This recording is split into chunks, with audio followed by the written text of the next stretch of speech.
Well, my next guest says with just 36 days to go, the clock is ticking for Trump to pivot away from attack mode.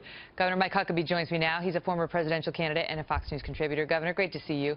So many people came out and said, you know, Trump needs to stop that. Trump needs to get back on message. Trump shouldn't be imitating Hillary going down.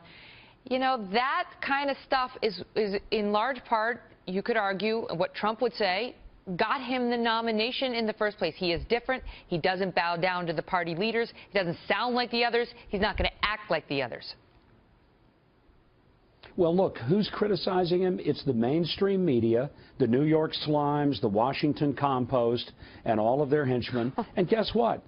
Trump supporters, they don't care what the media thinks. They hate the media. They don't trust the media. But we're talking about and Donald Trump to them. He's got the supporters.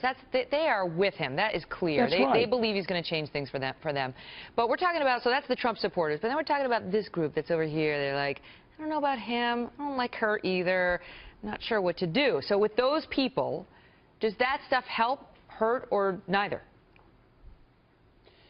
It may not help them, but when they really walk into that voting booth, here's what they believe. They think Donald Trump is a guy that is willing to march into hell with a water pistol on their behalf, and that Hillary Clinton is the one who is keeping the flames going down there.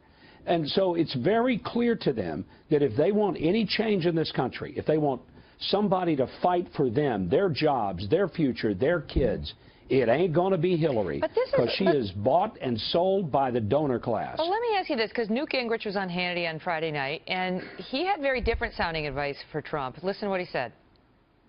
You can't tweet at 3 o'clock in the morning, period. There's no excuse ever, not if you're going to be president of the United States. So he's really got to decide, and I think it's very important to understand this.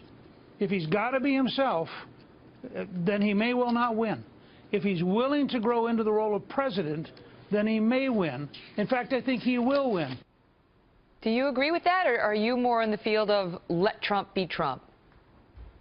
I think Trump's got to be Trump. And look, there are things that when he does, I say, oh my gosh, I wouldn't have done that. But you know what? Trump's the nominee, and I'm sitting here talking to you.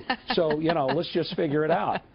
The fact is, Donald Trump has gotten where he is by just being the most disruptive candidate we've ever seen. And some things he says are cringeworthy to those of us who have kind of lived in the mainstream and been in the flow. But then you step back and you realize that when he says certain things, it gets under the skin of the media, of the liberals, of the donor class, even some of the Republican establishment who, quite frankly, Megyn, are as guilty and as responsible for the nonsense we've had in this country as are the Democrats. His supporters believe it connotes a certain fearlessness, which has really attracted them to him. Governor, great to see you.